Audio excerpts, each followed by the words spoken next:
This is an ABC News special report. Good evening. We're coming on the air because President Biden is about to address the nation, revealing the leader of Al-Qaeda has been killed in a U.S. airstrike in Kabul. Ayman al-Zawahiri, one of the world's most wanted terrorists, the successor to Osama bin Laden, a key strategist behind Al-Qaeda's most vicious attacks against America. He helped plan the 9/11 attacks. Many say he was an architect of that attack. Also, the assault on American soldiers in Somalia in 1993, the bombing of the U.S. embassies in Kenya and Tanzania in 1998, and the suicide bombing of the USS Cole in Yemen. For millions of Americans, this news has been certainly a long time coming. Sources say that he was killed in a counterterrorism operation over the weekend. We expect to learn more details about just what happened. Of course, President Biden, then Vice President, was in the Situation Room with President Obama when U.S. Special Forces took out Osama bin Laden in Pakistan in 2011.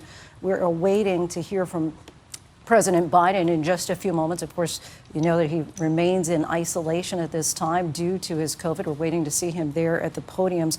Zawahiri actually succeeded bin Laden as the head of Al-Qaeda back in 2011. The State Department had previously offered rewards of up to $25 million for any information leading to his apprehension.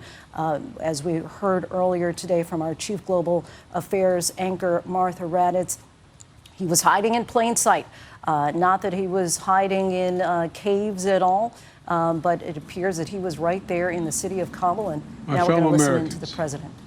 On Saturday, at my direction, the United States successfully concluded an airstrike in Kabul, Afghanistan, that killed the emir of Al-Qaeda, Ayman al-Zawahiri. You know, Zawahiri was bin Laden's leader. He was with him the whole time. He was his number 2 man, his deputy at the time the terrorists attacked 9/11. He was deeply involved in the planning of 9/11. One of the most responsible for the attacks that murdered 2,977 people on American soil. For decades, he was the mastermind behind attacks against Americans, including the bombing of the USS Cole in 2000, which killed 17 American sailors and wounded dozens more. He played a key role in the bombing of the U.S. embassies in Kenya and Tanzania, killing 224 and wounding over 4,500 others. He carved a trail of murder and violence against American citizens, American service members, American diplomats, and American interests. And since the United States delivered justice to bin Laden 11 years ago, Zawahiri has been a leader of Al-Qaeda, the leader. From hiding, he coordinated Al-Qaeda's branches and all around the world, including setting priorities for providing operational guidance that called for and inspired attacks against U.S. targets. He made videos, including in recent weeks, calling for his followers to attack the United States and our allies. Now, justice has been delivered, and this terrorist leader is no more. People around the world no longer need to fear the vicious and determined killer. The United States continues to demonstrate our resolve and our capacity to defend the American people against those who seek to do us harm. You know, we make it clear again tonight that no matter how long it takes, no matter where you hide, if you are a threat to our people, the United States will find you and take you out. After relentlessly seeking Zawahiri for years under Presidents Bush, Obama, and Trump, our intelligence community located Zawahiri earlier this year. He had moved to downtown Kabul to reunite with members of his immediate family. After carefully considering the clear and convincing evidence of his location, I authorized a precision strike that would remove him from the battlefield once and for all. This mission was carefully planned, rigorously minimized the risk of harm to other civilians. And 1 week ago, after being advised that the conditions were optimal, I gave the final approval to go get him. And the mission was a success. None of his family members were hurt, and there were no civilian casualties. I'm sharing this news with the American people now, after confirming the mission's total success through the painstaking work of our counterterrorism community and key allies and partners. My administration has kept congressional leaders informed as well. When I ended our military mission in Afghanistan almost a year ago, I made the decision that after 20 years of war, the United States no longer needed thousands of boots on the ground in Afghanistan to protect America from terrorists who seek to do us harm.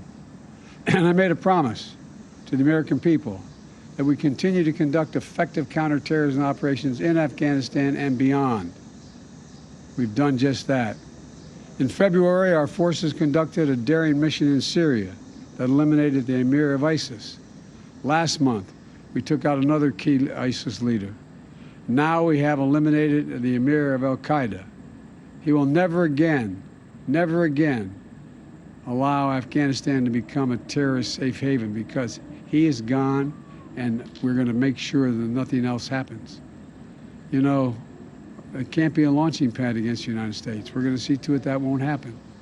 This operation is a clear demonstration that we will, we can, and we'll always make good on the solemn pledge. My administration will continue to vigilantly monitor and address threats from Al-Qaeda, no matter where they emanate from. As Commander-in-Chief, it is my solemn responsibility to make America safe in a dangerous world. The United States did not seek this war against terror.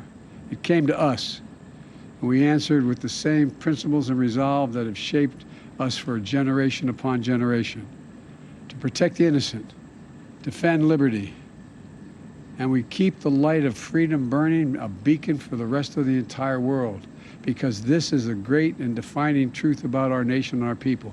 We do not break. We never give in. We never back down. Last year on September 11th, I once more paid my respect to Ground Zero in New York City, at that quiet field in Shanksville at the Pentagon, standing in the memorial at Ground Zero, seeing the names of those who died forever etched in bronze, is a powerful reminder of the sacred promise we made as a nation. We will never forget. The memorial also bears the quotation from Virgil: "No day shall erase you from the memory of time. No day shall erase you from the memory of time." So we continue to mourn every innocent life that was stolen on 9/11 and honor their memories.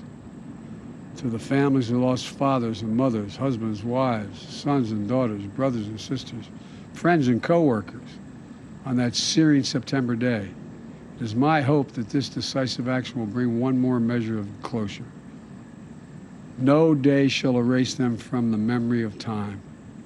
Today and every day, I'm so grateful for the superb patriots who serve the United States intelligence community and counterterrorism communities. They never forget. And those dedicated women and men who tirelessly work every single day to keep our country safe, to prevent future tragedies. It is thanks to their extraordinary persistence and skill that this operation was a success. They've made us all safer. And to those around the world who continue to seek to harm the United States, hear me now. We will always remain vigilant, and we will act, and we will always do what is necessary to ensure the safety and security of Americans at home and around the globe. Today, we remember the lost. We commit ourselves to the safety of the living, and we pledge that we shall never waver from defending our nation and its people. Thank you all, and may God protect our troops and all those who serve in harm's way. We will never give up. President Biden there with a clear message: no matter who you are, if you are a threat to our people, the United States will find you and take you out. He just outlines Zawahiri's key roles in the attacks, bombings, and killings around the world for several decades, saying that he carried a trail of murder and violence against American citizens.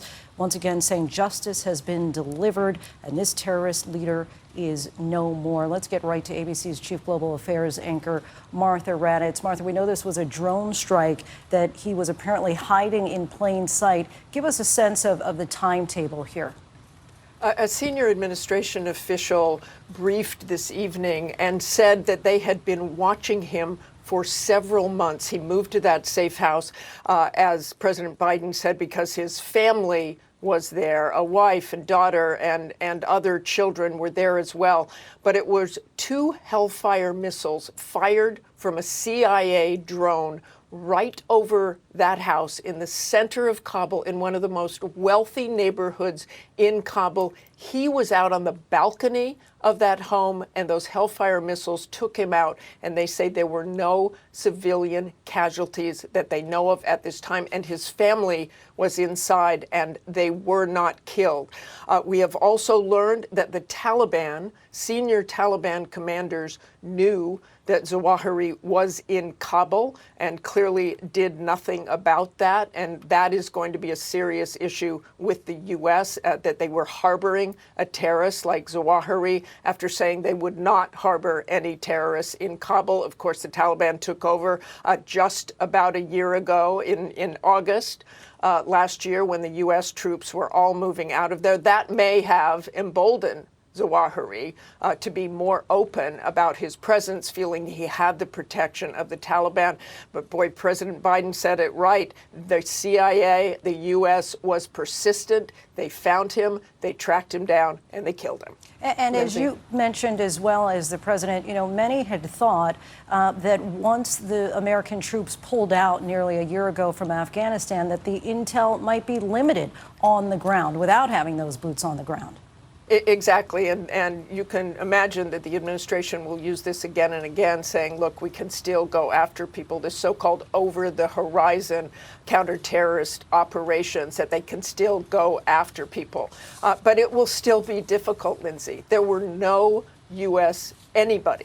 zero U.S. presence on the ground in Kabul. They certainly got help from someone in trying to identify him positively. We don't really know who that is, but there were no U.S. boots on the ground, no U.S. intel officers, as far as we know, anywhere near that house. And they were still able to pull this off with help from somebody, I'm sure. Martha Raddatz, our thanks to you as always. Now let's bring in ABC's chief White House correspondent, Cecilia Vega. Cecilia, the president obviously still in isolation from COVID. His administration has taken numerous hits over the months. What does this mean? It felt like he was kind of taking a bit of a victory lap today. Yeah, I think you're exactly right, Lindsay. A victory lap. And frankly, as Martha was saying, there seems to be a little bit of "we told you so" coming from the president and certainly senior administration officials here.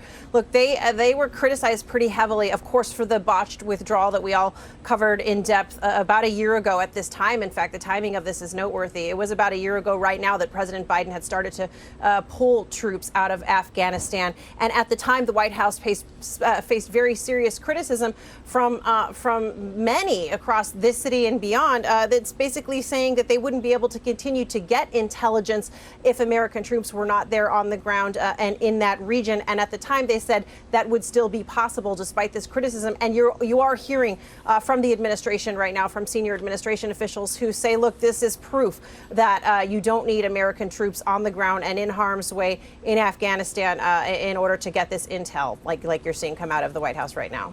Cecilia Vega from the White House for us. Again, the president talked about how meticulously this had been planned out, that he went out of his way to make sure that there were no civilian casualties. I want to bring in our Chief Justice correspondent, Pierre Thomas. Pierre, Zawahiri, also known as the president described for having prolific videos and messages trying to attract more terrorists. That was still coming now over the last few decades.